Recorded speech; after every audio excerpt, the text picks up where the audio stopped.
I stared at the termination letter in Marcus Whitfield's glass office, my hands trembling slightly as the words blurred together.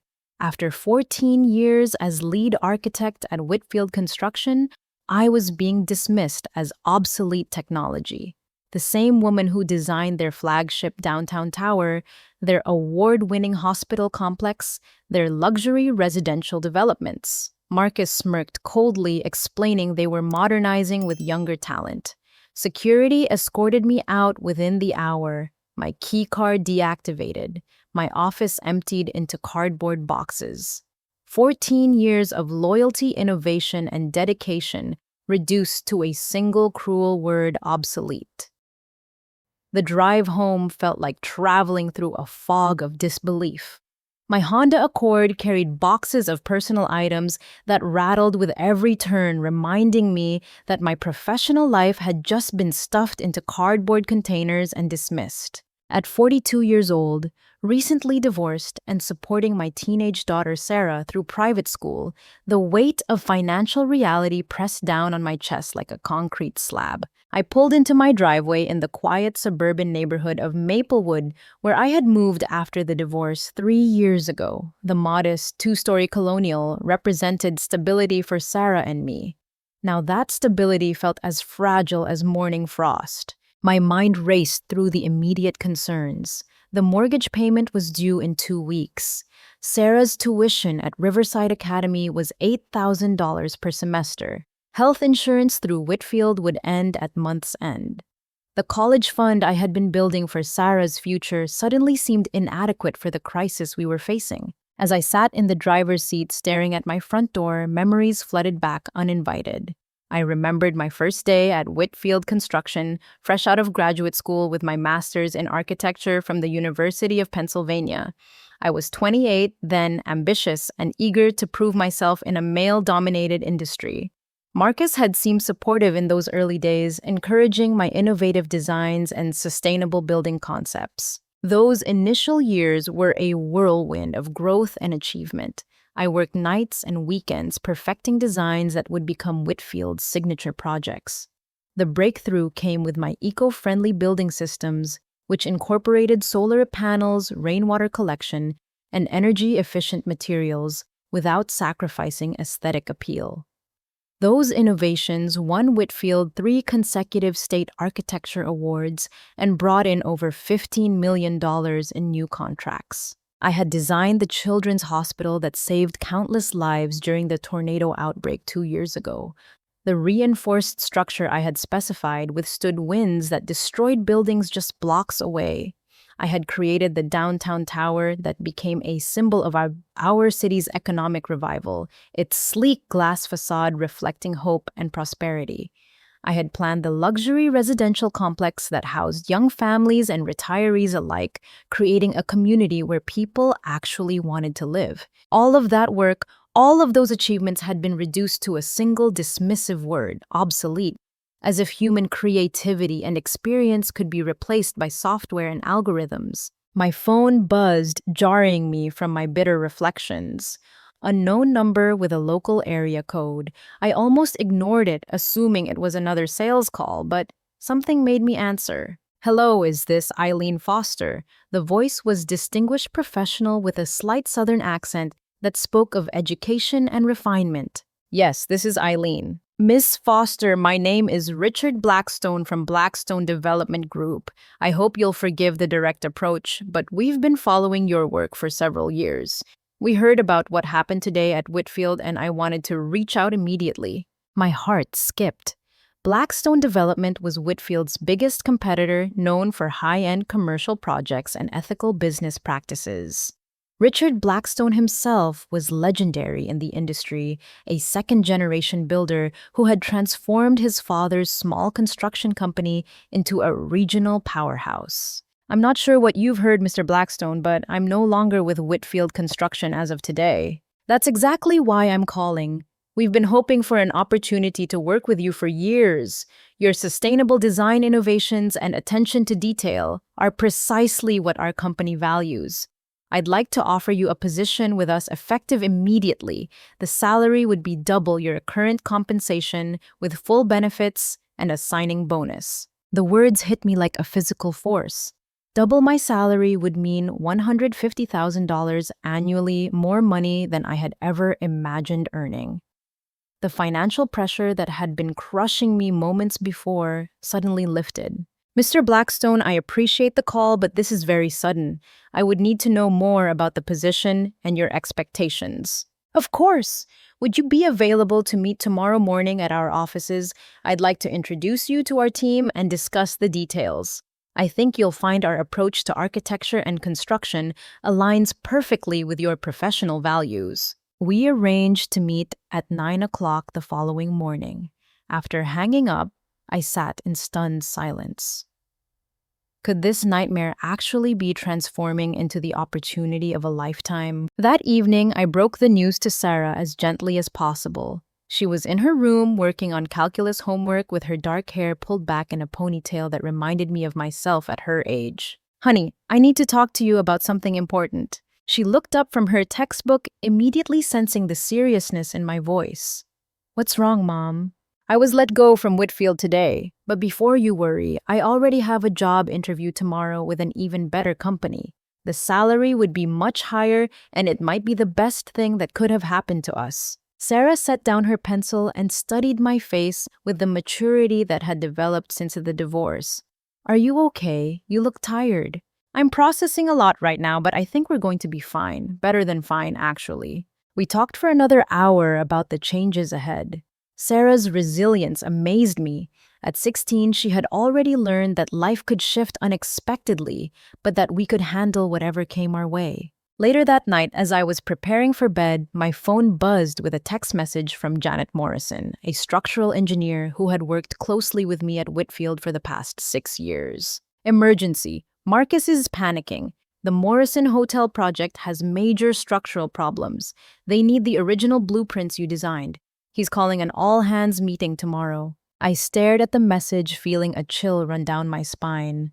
The Morrison Hotel was one of my most complex designs, a 12-story luxury hotel that incorporated innovative seismic resistance features and sustainable materials.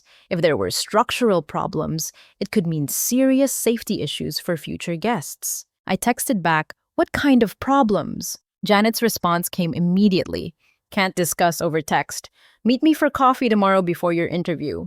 7:30 at Riverside Cafe. Trust me, you need to know what's happening." Sleep came fitfully that night, filled with dreams of collapsing buildings and Marcus's cold smirk. I woke before dawn, my mind already racing with questions about Janet's cryptic message and the possibilities that lay ahead with Blackstone development. One thing was certain, my career was about to take a dramatic turn, though I had no idea just how dramatic it would become. The Riverside Cafe buzzed with morning commuters, but I spotted Janet immediately in our usual corner booth. She looked exhausted, her normally pristine auburn hair pulled back hastily and dark circles under her green eyes. As a structural engineer, Janet had always been meticulous about her appearance, so seeing her disheveled sent alarm bells ringing. "Thank you for meeting me," she said, her voice barely above a whisper. "I wasn't sure if I should involve you, but after what Marcus did yesterday, I think you deserve to know the truth." I slid into the booth across from her, noting how she kept glancing toward the entrance, as if expecting someone to follow her. "Janet, you're scaring me. What's going on with the Morrison Hotel?" She pulled out a manila folder and opened it, carefully shielding the contents from other customers. "After you were escorted out yesterday, I was asked to review the Morrison project files. What I found doesn't match your original designs." The blueprints she showed me made my blood run cold. The structural support specifications had been altered, where I had called for reinforced steel beams capable of supporting 800 pounds per square foot. The modifications showed standard beams rated for only 400 pounds. The foundation depth had been reduced from 12 feet to 8 feet. Most alarming, the seismic resistance features that were crucial for our region's earthquake activity had been completely eliminated. "When were these changes made?" I asked, my hands shaking as I examined the documents. The modifications are dated 3 months after your final approval, but here's the really disturbing part. Janet pulled out another set of documents. These are the city permits. They show your original specifications, not the modified ones. Marcus submitted your designs for approval, then built according to his cheaper version. The implications hit me like a physical blow. Marcus had been using my reputation and expertise to obtain permits and approvals, then cutting corners during actual construction to increase profit margins. The Morrison Hotel wasn't just a building anymore. It was a potential disaster waiting to happen. There's more, Janet continued. I accessed several other recent projects. The same pattern appears in at least 5 buildings constructed in the last 2 years. The Riverside Shopping Center, the Oakwood apartment complex, the new wing of Hillcrest Elementary School. The elementary school, my voice cracked. The thought of children's safety being compromised made me physically ill. The worst part is that Marcus has been telling clients they're getting the full Eileen Foster design experience. He's been marketing your name and reputation while delivering substandard buildings. I spent the next 20 minutes reviewing Janet's evidence. The pattern was undeniable and terrifying. Marcus had systematically altered my designs after final approval, always in ways that reduced costs while maintaining the external appearance I had specified. "Why are you showing me this now?" I asked. Janet's expression grew even more troubled. "Because there's going to be an investigation. The Morrison Hotel is scheduled for its final city inspection this afternoon. If the inspector notices the discrepancies between the permits and the actual construction, there will be questions. Marcus is already preparing to blame everything on you." "What do you mean?" She pulled out one final document and my heart stopped. It was a memo dated yesterday, just hours after my termination, addressed to the city building inspector. The memo stated that recent design modifications to the Morrison Hotel had been approved and overseen by the former lead architect, Eileen Foster, before her departure from the company. "He's setting me up to take the fall," I whispered. "It gets worse. I overheard Marcus on a conference call with his lawyers yesterday.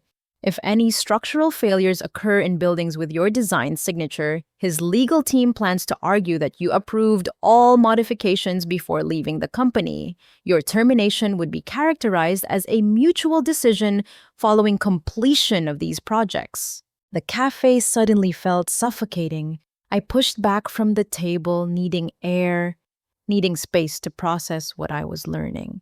"Janet, people could die. If that elementary school has a structural failure during an earthquake or severe weather, I know, that's why I'm risking my job to tell you. But Eileen, there's something else you need to understand.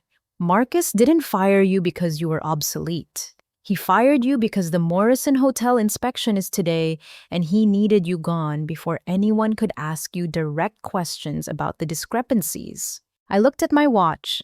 8:15. My interview with Blackstone was in 45 minutes, and I was supposed to be excited about a new beginning. Instead, I was discovering that my professional reputation was being weaponized to cover up potentially criminal negligence. "What are you going to do?" I asked Janet. "I don't know. If I report this, Whitfield will collapse. Hundreds of people will lose their jobs. But if I stay silent and someone gets hurt..." She trailed off, the moral weight of the decision etched on her face. As I drove to the Blackstone offices, my mind reeled with the implications of Janet's revelations.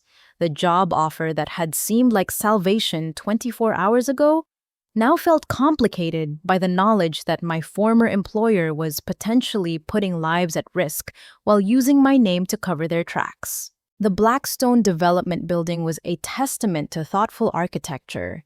The 7-story structure incorporated natural lighting, energy, efficient systems, and beautiful public spaces that made visitors feel welcome rather than intimidated. It was the kind of building I had always dreamed of creating when I started my career. Richard Blackstone met me in the lobby personally, a gesture that immediately impressed me.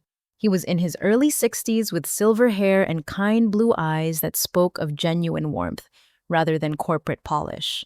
His handshake was firm without being aggressive, and he guided me toward the elevators with the easy confidence of someone comfortable with his success. I'm delighted you could meet with us on such short notice, he said as we rode to the executive floor. I've been hoping for an opportunity to work with you for several years. His office overlooked the city skyline, and I could see several buildings I had designed for Whitfield in the distance. The view reminded me of everything I was potentially leaving behind, but also everything I might be moving toward. The meeting included three other key team members: Patricia Williams, the head of engineering, David Chen, the project management director, and Maria Rodriguez, who oversaw sustainable design initiatives. All of them were familiar with my work and spoke knowledgeably about specific projects I had completed. We've been studying your innovative approaches to seismic resistance and sustainable materials, Patricia said. Your work on the Children's Hospital set new standards for disaster-resilient construction.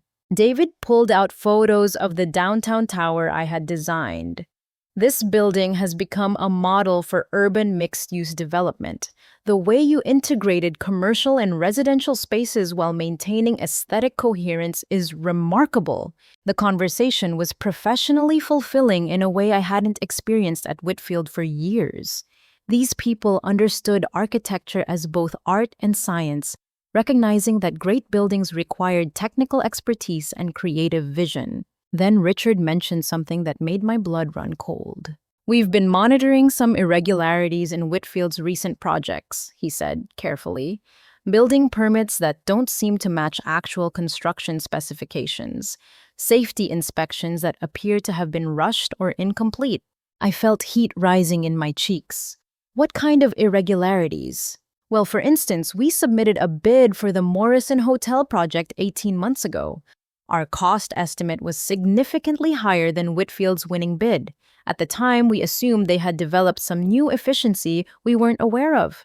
Now we're wondering if the difference might be explained by corners being cut during construction. The room felt like it was spinning. Richard Blackstone and his team weren't just offering me a job.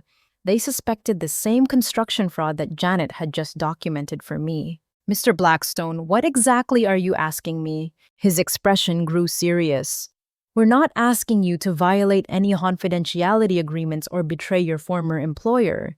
But if you have knowledge of safety violations or construction fraud, we want you to know that Blackstone Development supports ethical practices in this industry. We would never put you in a position where you'd be asked to compromise your professional integrity. The job offer was everything Janet had described. Head of design, $150,000 annually, full benefits, creative freedom, and a signing bonus of $25,000. More importantly, it came with a promise that my designs would be built exactly as specified with no corners cut and no compromises on safety. As I left the Blackstone building, I knew I was facing the most important decision of my career. I could accept their offer, start fresh, and try to move beyond the Whitfield situation. Or I could use what Janet had shown me to expose the fraud, knowing it might destroy the company where I had spent 14 years and put hundreds of innocent employees out of work. My phone rang as I reached my car. Janet's voice was tight with panic. Eileen, the Morrison Hotel inspection was moved up to this morning. The inspector just left, and Marcus is calling an emergency board meeting. Something is very wrong. As I drove home, I realized that the decision might be taken out of my hands. If the city had already discovered the discrepancies, the scandal was about to explode whether I spoke up or not. The only question was whether I would be Marcus's scapegoat or the whistleblower who helped expose the truth. Either way, my life was about to change forever. That afternoon, I sat at my kitchen table, surrounded by blueprints, building permits, and legal documents, trying to piece together the full scope of Marcus's deception. Sarah was at tennis practice, giving me privacy to process the magnitude of what I was discovering. I started with the Morrison Hotel, the project Janet had first brought to my attention. Using my industry connections, I called Peterson Steel Supply, the company that had provided materials for the foundation work. Hi, this is Eileen Foster. I was the lead architect on the Morrison Hotel project for Whitfield Construction. I need to verify some material specifications for insurance purposes. The supervisor, Mike Rodriguez, was helpful and unsuspecting. Sure thing, Ms. Foster. Let me pull up that order. Yeah, we delivered standard grade steel beams rated for 400 pounds per square foot. Unusual choice for a building that size, but Mr. Whitfield insisted it would be adequate. My heart sank. The original design called for reinforced beams rated at 800 pounds per square foot. Marcus had knowingly ordered substandard materials while using my name and reputation to obtain city permits based on the superior specifications. Next, I contacted the concrete contractor. Same story, where my design specified high-grade concrete with specific additives for earthquake resistance. Marcus had ordered standard concrete at half the cost. The pattern emerged with each phone call. Marcus had been systematically substituting inferior materials and construction methods while maintaining the external appearance of my designs. More disturbing, he had been doing it for at least 2 years across multiple major projects. When Sarah returned from tennis practice, she found me hunched over my laptop researching building codes and liability laws. "Mom, you look terrible. What's going on?" I realized I needed to be honest with her about the seriousness of our situation. "Honey, I've discovered that my former boss has been doing some very dangerous things with the buildings I designed. If I speak up about it, I might face legal trouble, but if I stay quiet, people could get hurt." Sarah sat across from me, her expression mature beyond her 16 years.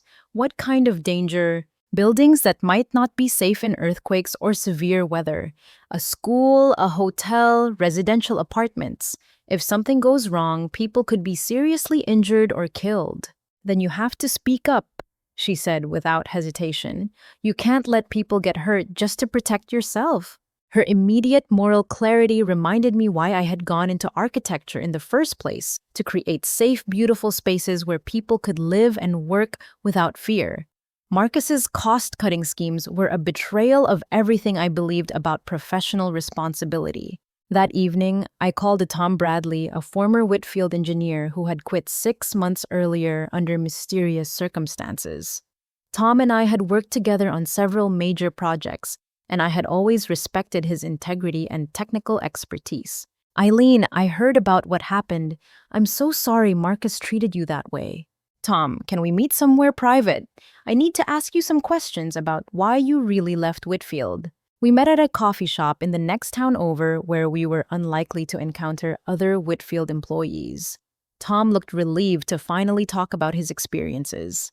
"I quit because I couldn't be part of what Marcus was doing anymore," he said. For the last year and a half, he had been pressuring the entire engineering team to sign off on modified construction plans.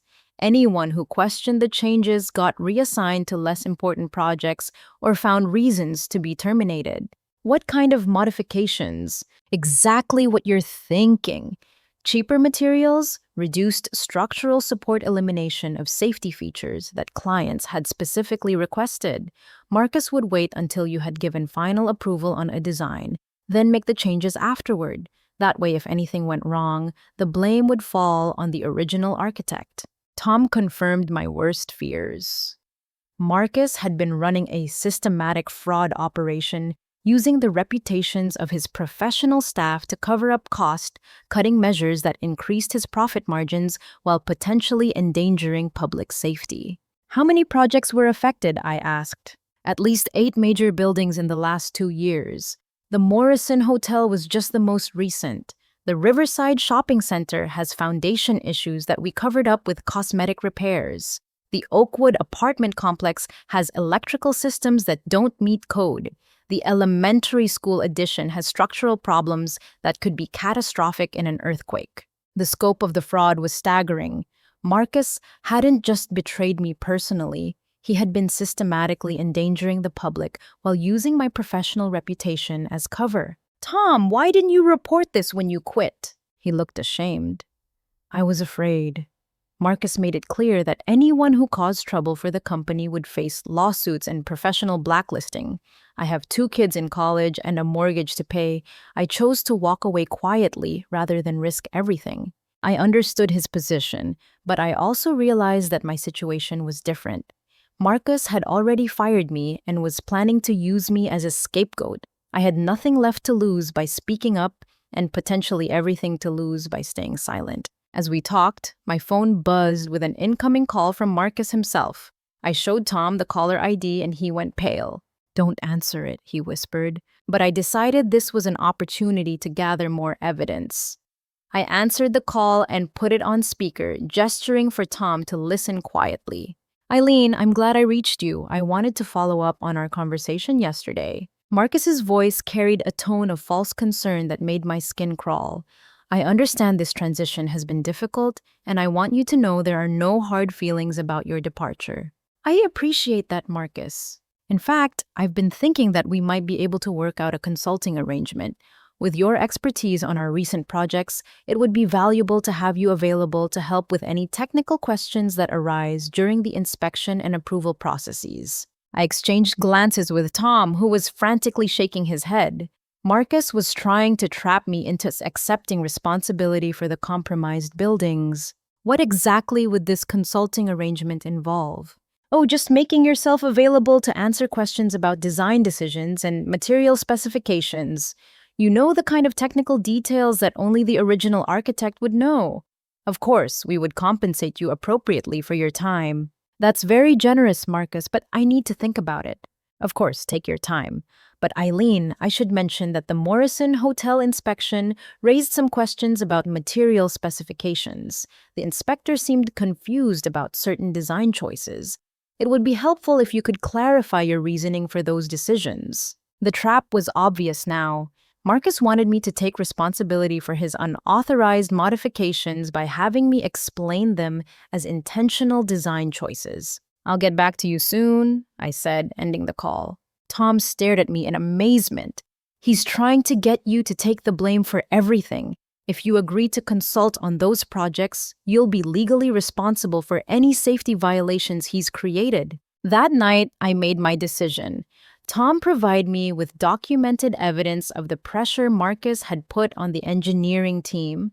Together, we had testimony material purchase records and photographic evidence of substandard construction practices.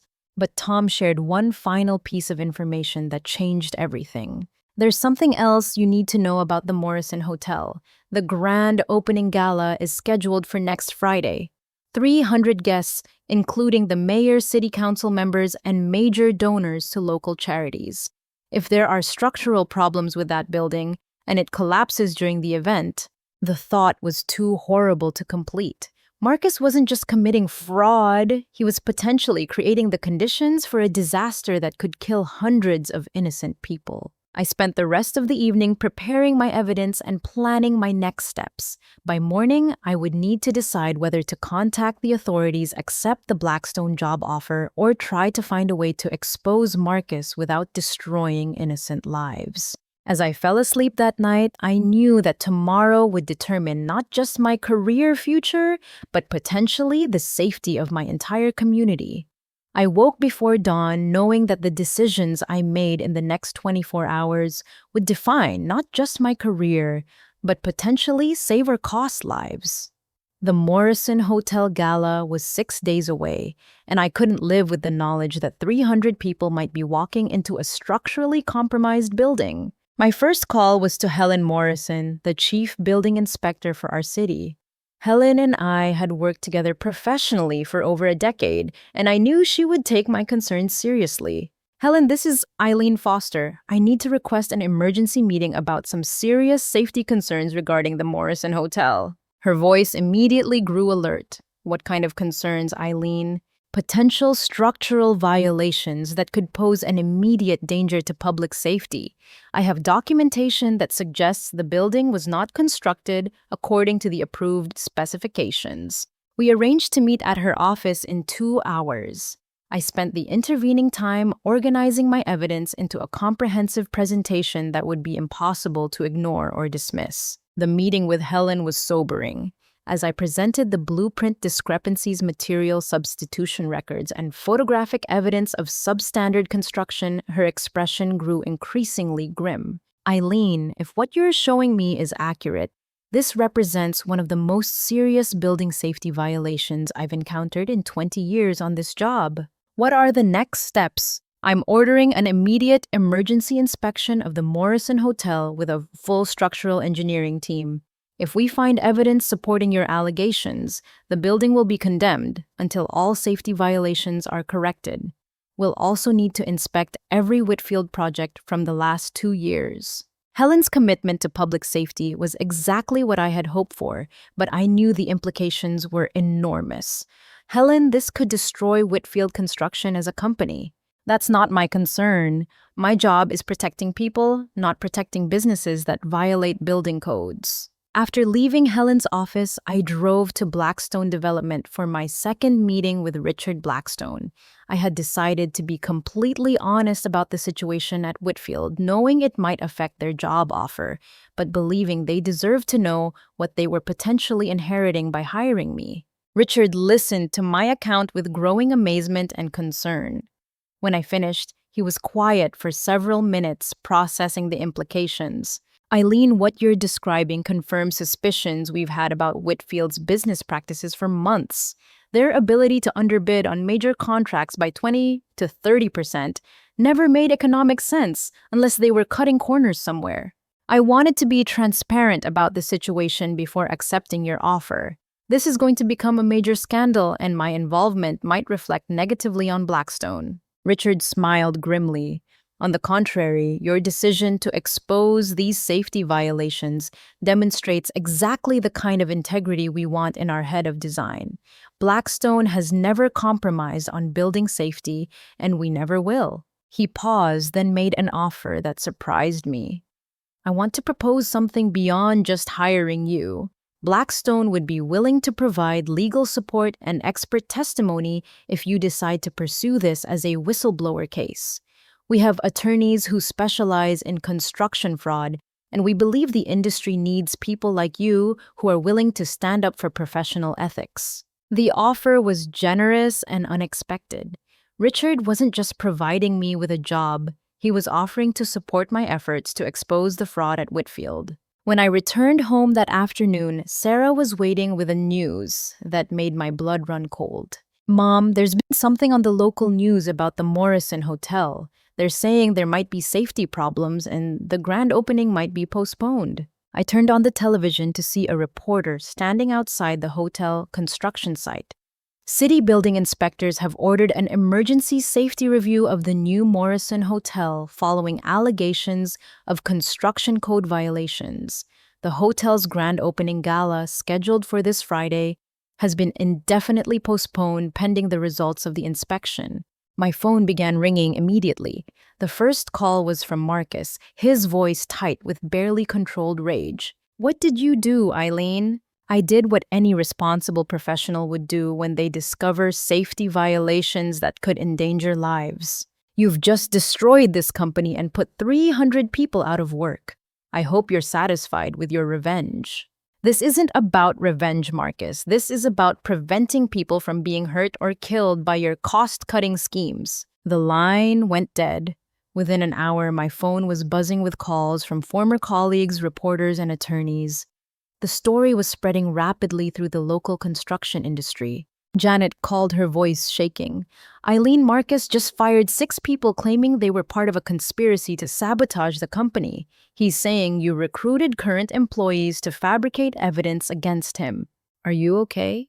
For now, but I'm scared. Marcus is desperate, and desperate people do unpredictable things. That evening, the local news expanded their coverage. The lead story featured interviews with city officials discussing the potential scope of the investigation and the implications for public safety. Dr. Patricia Wells, the chief pediatrician at the children's hospital I had designed, was interviewed about her concerns.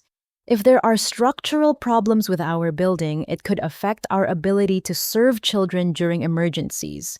We need to know immediately if our facility is safe. Seeing the real-world impact of Marcus's fraud made the moral dimension of my decision crystal clear. This wasn't an abstract professional disagreement. It was about protecting vulnerable people who trusted that buildings were constructed to keep them safe. On Wednesday morning, Helen Morrison called with preliminary results from the emergency inspection. Eileen, Our structural engineers have confirmed your allegations. The Morrison Hotel has multiple serious safety violations that could result in partial collapse under full occupancy. We're also finding problems with 5 other Whitfield projects from the last 2 years. What about the Children's Hospital? That's our top priority for tomorrow's inspection. We're bringing in seismic engineers to evaluate the earthquake resistance features. The investigation was expanding beyond my worst fears. Marcus hadn't just cut corners on a few projects, he had been systematically compromising building safety across his entire portfolio while using my reputation to cover his tracks. Thursday brought devastating news. The Children's Hospital showed signs of foundation settling that could compromise structural integrity during seismic activity. The building would need major reinforcement work before it could be considered safe for full capacity operations. That afternoon, federal agents arrived at Whitfield Construction with search warrants. The FBI had opened an investigation into potential mail fraud, wire fraud, and racketeering charges related to the use of falsified building permits and inspection documents. Marcus was arrested at his home Thursday evening, charged with multiple federal crimes.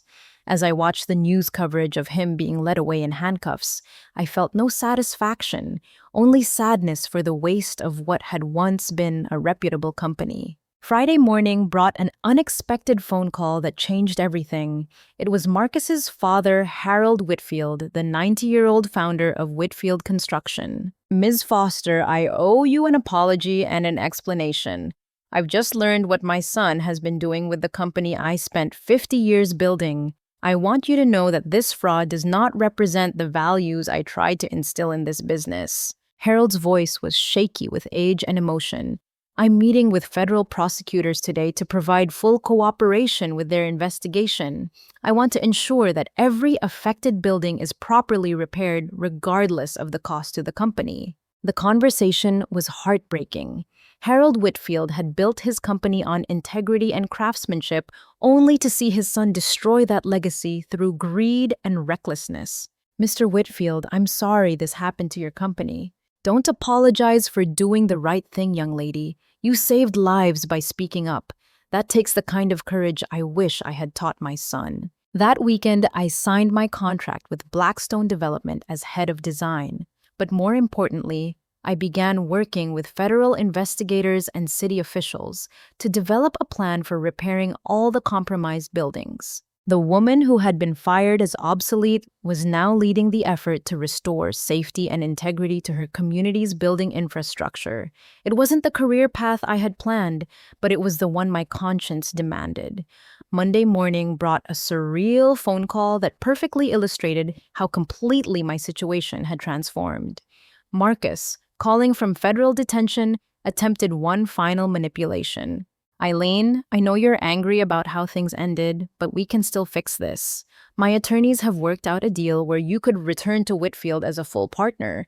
You'd take credit for discovering and fixing these problems. We'd share in a massive insurance payout for the necessary repairs, and everyone wins." I had expected desperation from Marcus, but not this level of delusion. "Marcus, you're facing federal criminal charges for endangering public safety. There's no insurance payout that covers intentional fraud.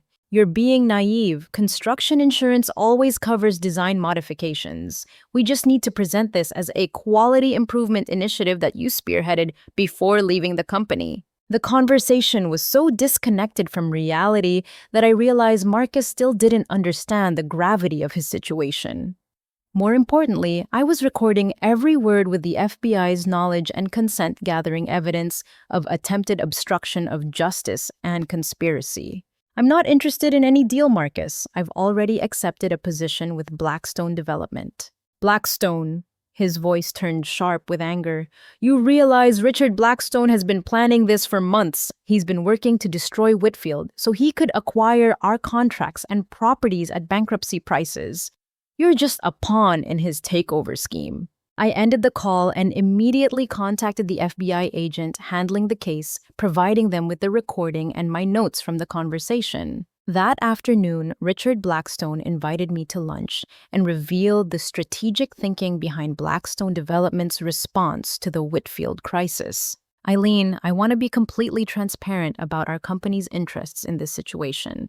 Blackstone has been preparing for the possibility that Whitfield might face financial difficulties due to their aggressive pricing and corner-cutting practices. What kind of preparations? We've been researching the legal processes for acquiring construction contracts and property leases from bankrupt companies. When Whitfield inevitably collapsed, we wanted to be positioned to take over their projects and complete them properly. Richard's honesty was refreshing after months of Marcus's deception. However, I want you to understand that our decision to hire you was based entirely on your professional qualifications and integrity. Your decision to expose the safety violations actually accelerated our timeline, but it also confirmed that you're exactly the kind of person we want leading our design team. Over the next week, the dominoes continued falling rapidly. Whitfield Construction filed for bankruptcy protection, unable to pay for the massive repairs needed across 8 major buildings. Their insurance company, Meridian Casualty, launched their own investigation and discovered that Marcus had been submitting falsified inspection reports for over 2 years. The financial implications were staggering. Repair costs for the compromised buildings exceeded $12 million. Legal settlements with affected clients would likely reach another $8 million. Federal fines and criminal restitution could add millions more. Meanwhile, my professional reputation was undergoing a remarkable transformation. Instead of being destroyed by the scandal, I was increasingly recognized as the architect who had saved lives by refusing to stay silent about dangerous construction practices. The American Institute of Architects contacted me about giving a keynote speech at their annual convention about professional ethics and public safety responsibilities. Architecture schools began reaching out about guest lectures and curriculum development for construction integrity courses. Most satisfying was a call from Dr. Patricia Wells at the Children's Hospital. Ms. Foster, I wanted to personally thank you for ensuring our building will be safe for our patients. The foundation reinforcement work begins next week, and we'll be able to continue serving children without worrying about structural failures. But the most dramatic vindication came when the FBI investigation revealed the true scope of Marcus's planning. Federal agents discovered files on his personal computer that showed he had been deliberately targeting my most prestigious designs for modification planning to create a series of structural failures that would destroy my professional reputation while he acquired my design portfolio at bankruptcy prices. Agent Sarah Mitchell, the lead investigator, explained the scheme during a debriefing meeting. Mr. Whitfield was planning a long-term fraud operation. He would systematically compromise buildings with your design signature, wait for structural failures to occur, then blame the failures on your alleged incompetence. During the resulting lawsuits and professional censure proceedings, he planned to acquire exclusive rights to your architectural innovations at a fraction of their market value. The revelation was chilling. Marcus hadn't just been cutting corners to increase profits. He had been actively planning to destroy my career while stealing my life's work. The timeline suggests he planned to implement this scheme over 3 to 5 years, creating a pattern of failures that would make you professionally liable while positioning Whitfield as the company that could fix problems with obsolete architectural approaches. How close did he come to succeeding? If you hadn't spoken up about the Morrison Hotel, the first structural failure probably would have occurred within 6 months. Given the building's occupancy levels, we're very potentially talking about multiple fatalities that would have been blamed on your design specifications. The investigation also revealed that Marcus had been using shell companies to purchase building materials, creating a paper trail that would have made me appear complicit in the cost-cutting schemes if anyone had investigated closely enough. 3 weeks after my termination, I was sitting in my new office at Blackstone Development overlooking a city skyline that included several buildings I had designed. But now I knew they would all be properly reinforced and maintained according to my original specifications. Richard knocked on my door with news that perfectly captured the reversal of my situation. The city has selected Blackstone to handle all reconstruction and safety upgrade for the affected Whitfield buildings. They specifically requested that you personally oversee every project, ensuring that your original designs are finally built to proper specifications. What does that mean practically? It means you'll be rebuilding your own architectural legacy, making it stronger and safer than ever. The Morrison Hotel, the Children's Hospital, the elementary school, the shopping center, all of them will become showcases for what construction should look like when safety and integrity aren't compromised. That evening, I received a letter that provided unexpected closure. It was from Marcus, written from federal prison, acknowledging his wrongdoing and apologizing for betraying my trust and compromising public safety. The letter was brief and seemed genuine. Eileen, I know my apology cannot undo the damage I caused, but I want you to know that I recognize the courage it took for you to expose my actions. You saved lives, and I nearly destroyed them. I hope someday I can find a way to make amends for what I did to you and to the people who trusted our company. While I didn't forgive Marcus, the letter provided a sense of closure. He finally understood the magnitude of his betrayal and the potential consequences of his choices. As I prepared for bed that night, Sarah asked me how I was processing everything that had happened. I keep thinking about how different things could have been, I said. If I had stayed quiet, if I had accepted Marcus's consulting offer, if I had just taken the Blackstone job and tried to move on without speaking up. But you didn't, Sarah said. You chose to do the right thing even when it was scary and uncertain. She was right. The woman who had been fired as obsolete had become the foundation upon which her industry's integrity would be rebuilt. And that transformation had started with a simple decision to prioritize human safety over personal security. 6 months after that devastating morning in Marcus's office, I stood on the construction site of the Morrison Hotel renovation wearing a hard hat emblazoned with Chief Design Officer, Blackstone Development in gold lettering. The building rose before me, being reconstructed exactly to my original specifications with enhanced safety features that exceeded all current building codes. The contrast with my termination day couldn't have been more complete. Instead of being escorted out as obsolete, I was leading the most significant construction safety initiative in our region's history. The legal resolution had been swift and comprehensive. Marcus Whitfield was sentenced to 15 years in federal prison for fraud, conspiracy, reckless endangerment, and money laundering.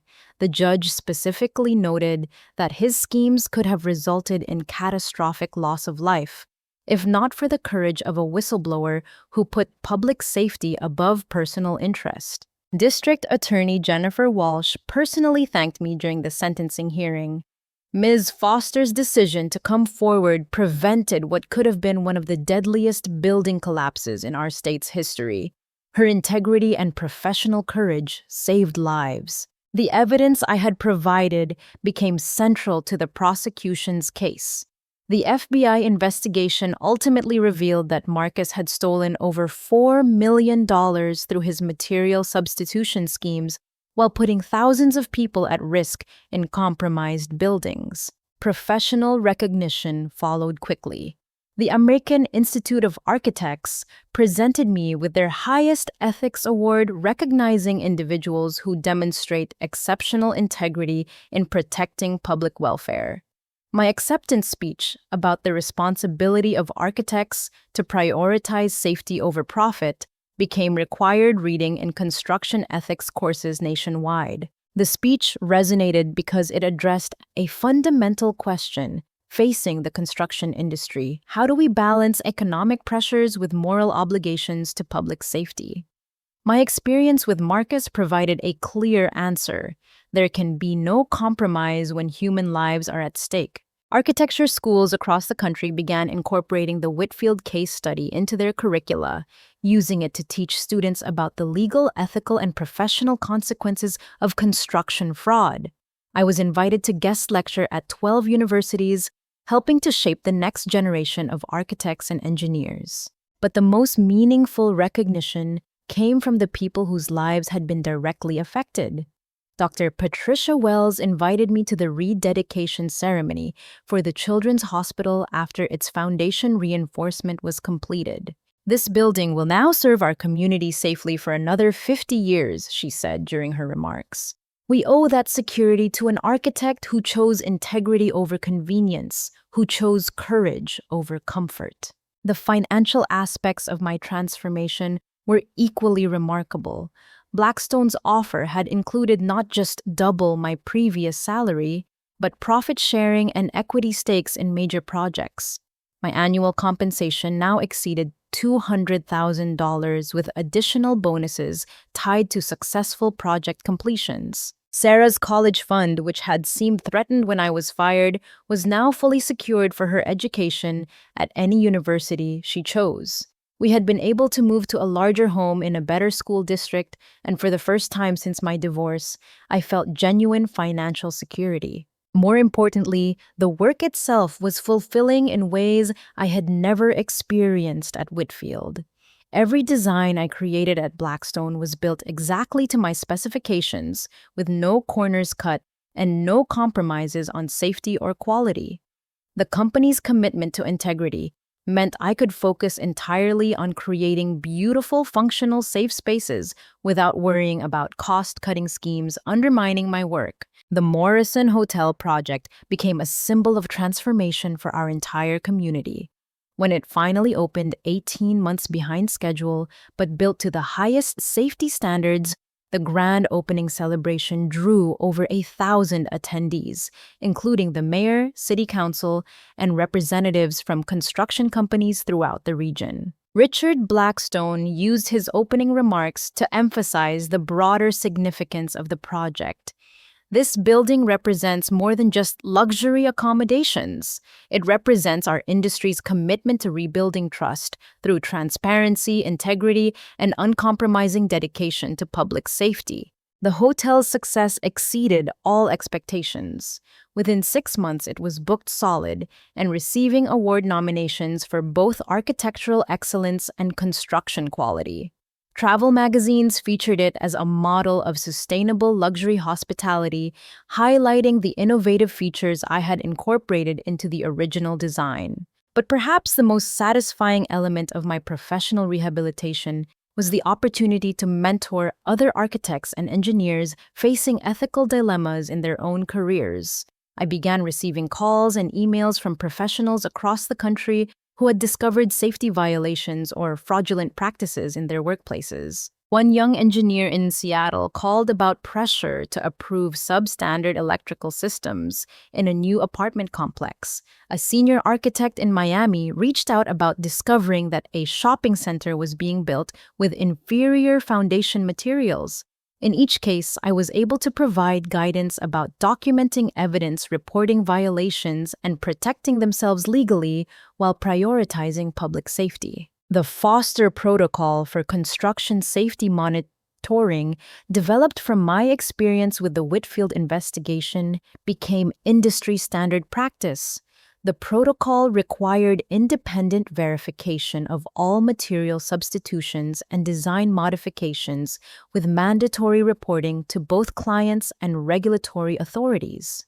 Construction companies that adopted the Foster Protocol found that it actually improved their reputation and profitability.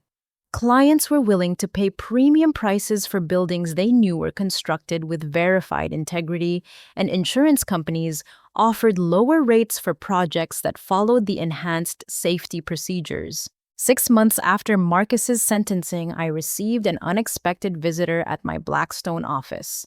Harold Whitfield, now 91 years old, had come to personally apologize for his son's actions and to thank me for preventing what could have been a devastating tragedy. "Ms. Foster, I built Whitfield Construction on the principle that our buildings should protect the people who use them.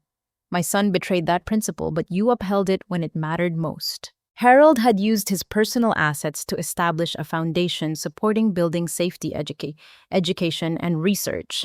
The Whitfield Foundation would fund scholarships for students studying construction ethics and provide grants for developing improved safety monitoring technologies. I can't undo what Marcus did, but I can try to ensure that future architects and engineers have better tools for maintaining integrity in this industry. The Foundation's first major grant was awarded to develop advanced sensors that could detect unauthorized material substitutions during construction. The technology would make it impossible for contractors to use substandard materials without immediate detection and notification to architects and inspectors. Tom Bradley, who had provided crucial evidence during the investigation, joined Blackstone as my deputy leading our engineering team. Janet Morrison, after being terminated by Marcus for cooperating with investigators, became our head of structural analysis. Together, we formed a team absolutely committed to excellence and integrity. The personal growth I experienced during this period was as significant as the professional transformation.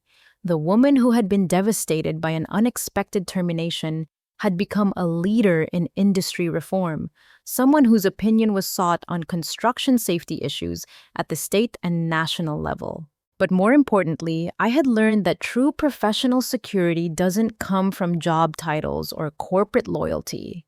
It comes from the knowledge that your work contributes to human welfare and that your professional decisions can withstand moral scrutiny. Sarah, now a high school senior preparing for college, had watched her mother navigate this crisis with courage and principle. "Mom, you taught me that doing the right thing isn't always easy, but it's always worth it. I want to be an engineer now because I saw how engineering can save lives when it's done with integrity." Her decision to pursue engineering was inspired by witnessing the real-world impact of technical decisions on public safety. She had seen how my choice to speak up had prevented potential disasters and protected vulnerable people. The industry recognition continued throughout the year. I was elected to the board of directors for the National Association of Professional Engineers, where I chaired the Committee on Construction Safety Standards. My expertise was requested for congressional testimony about strengthening federal building codes and oversight procedures. But the most meaningful moment came when the renovated Children's Hospital received its final safety certification. Dr. Wells invited me to tour the facility and meet with some of the young patients whose treatment would now continue in a building I knew was absolutely safe. Standing in the pediatric ward, watching children play in spaces I had designed, and knowing they were protected by structures built exactly to my specifications, I understood the true meaning of professional fulfillment. Marcus Whitfield had called me obsolete, but the children laughing in that hospital proved him wrong. Experience, integrity, and commitment to human welfare would never become obsolete, no matter how much technology advanced or how much pressure existed to cut corners. As I left the hospital that day, I realized that being fired from Whitfield Construction wasn't the end of my career. It was the beginning of my real contribution to the profession I had always loved. 1 year after being escorted out of Whitfield Construction as obsolete technology, I stood before 300 construction industry professionals at the National Building Safety Conference, delivering the keynote address that would define my legacy in the field. Integrity isn't obsolete. I began looking out at an audience that included architects, engineers, contractors, and building officials from across the country. Experience isn't outdated. The commitment to protecting human lives through excellence in construction will never become old-fashioned or irrelevant. The speech, titled "Building Trust: Why Professional Ethics Matter More Than Ever," received a standing ovation and was subsequently published in every major construction industry magazine. Universities began requiring it as essential reading for students entering architecture and engineering programs. But the real measure of transformation wasn't applause or recognition. It was the letter I received the following week from a young architect in Oregon who had discovered safety violations at her firm and used my example to find the courage to report them. Her actions prevented what could have been a catastrophic collapse of a school gymnasium during a crowded basketball game. "Your story showed me that speaking up for safety isn't career suicide," she wrote. "It's career responsibility." That letter represented the ripple effect I had hoped to create. By sharing my experience publicly, I was encouraging other professionals to prioritize public safety over personal convenience, creating a cultural shift toward greater accountability in the construction industry. My work at Blackstone Development had exceeded every expectation Richard had expressed during that first interview. As Chief Design Officer, I led a team of 15 architects and engineers on projects ranging from affordable housing complexes to luxury commercial developments. Every building we designed incorporated the latest safety innovations and sustainable technologies. The Morrison Hotel had become a showcase for our company's capabilities. Travel and architecture magazines featured it as a model of how proper construction practices could create spaces that were both beautiful and absolutely secure. The hotel's success led to contracts for similar projects in 4 other cities. But the project I was most proud of was the new wing of Hillcrest Elementary School. Working with the school district, we had designed a building that exceeded all seismic safety requirements while creating learning spaces that inspired creativity and comfort. The building included storm shelters that could protect the entire school population during severe weather, turning the school into a community safety resource. When the new wing opened, I was invited to address the students at the dedication ceremony. Standing before 200 children, I explained that buildings are more than just structures. They are promises that the adults who create them care enough about the future to build things that will keep people safe for generations. Every time you walk into this building, remember that it was designed by people who believe your education and your safety are the most important things in the world, I told them. Sarah was in the audience that day, now a freshman at Northwestern University, studying structural engineering. My daughter's choice to follow a technical career path had been directly influenced by watching me navigate the crisis with Whitfield. She wanted to be part of ensuring that buildings were designed and constructed with absolute integrity. You taught me that engineering isn't just about making things work, she told me after the ceremony. It's about making sure they work safely for everyone who depends on them. The financial transformation of our lives had been remarkable. My salary at Blackstone, combined with speaking fees, consulting income, and profit sharing, had grown to over $300,000 annually. We had moved to a beautiful home in the historic district, and Sarah's education was fully funded without any concern about student loans. But more significant than financial security was professional fulfillment. Every project I worked on was built exactly as designed, with no corners cut and no compromises on safety. The contrast with my final years at Whitfield was profound. Richard Blackstone had become more than just my employer. He was a mentor who understood that great architecture required both technical excellence and moral courage. Under his leadership, Blackstone Development had become known as the construction company that never compromised on safety, even when it meant higher costs or longer timelines. Clients pay premium prices for buildings they trust, Richard often said. Trust isn't something you can fake or shortcut. It's something you earn through consistent integrity over time. That philosophy had made Blackstone one of the most successful construction companies in the region. Our reputation for honesty and quality brought us contracts from clients who wanted buildings that would stand securely for generations, not just pass minimum inspections. The federal courthouse project represented the culmination of my career rehabilitation. The contract to design a new judicial complex for our region was awarded specifically because clients wanted the Eileen Foster signature on a building that would serve the justice system for the next century. We need a courthouse that embodies the same integrity as the legal system it houses, the selection committee chair explained during the contract signing. Your reputation for uncompromising professional ethics makes you the natural choice for this project. The courthouse design incorporated innovative security features, sustainable energy systems, and accessibility accommodations that exceeded federal requirements.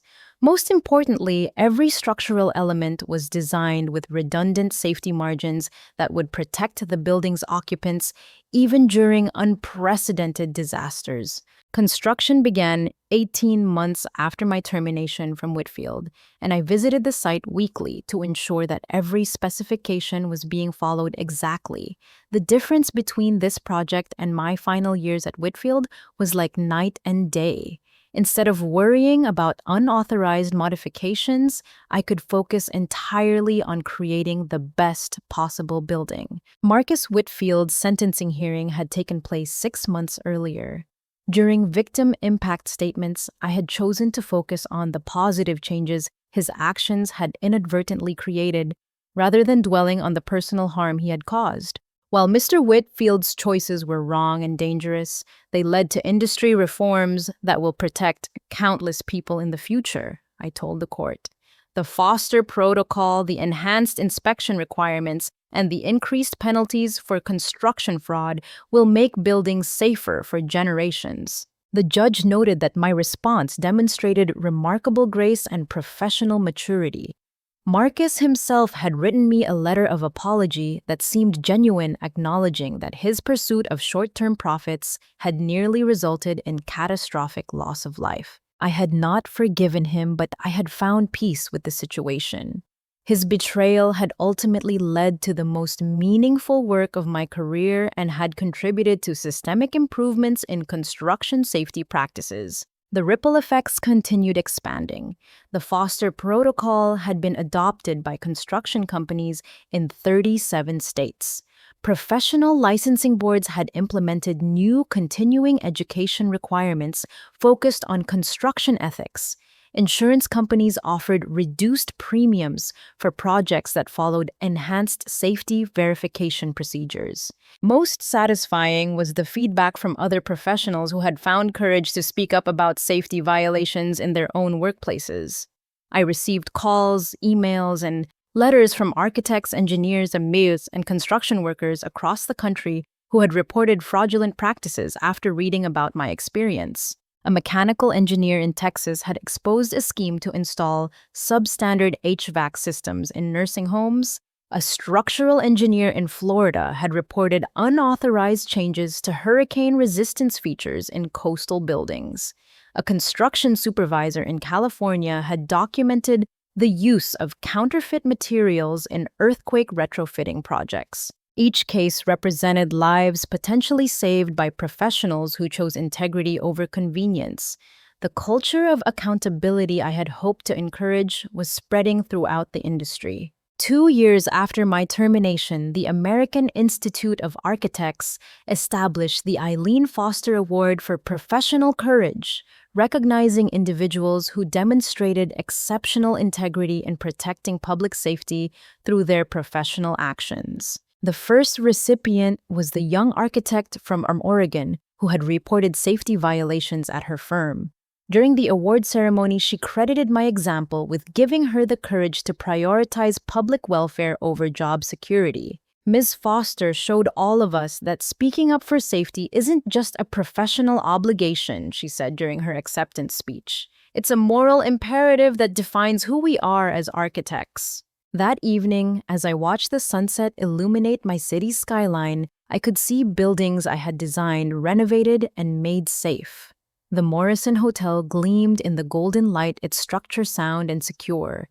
The Children's Hospital stood solidly on its reinforced foundation. The elementary school wing housed young students in spaces designed to protect them from any natural disaster. My legacy wasn't measured in square footage or architectural awards, but in the knowledge that families lived safely in buildings bearing my designs.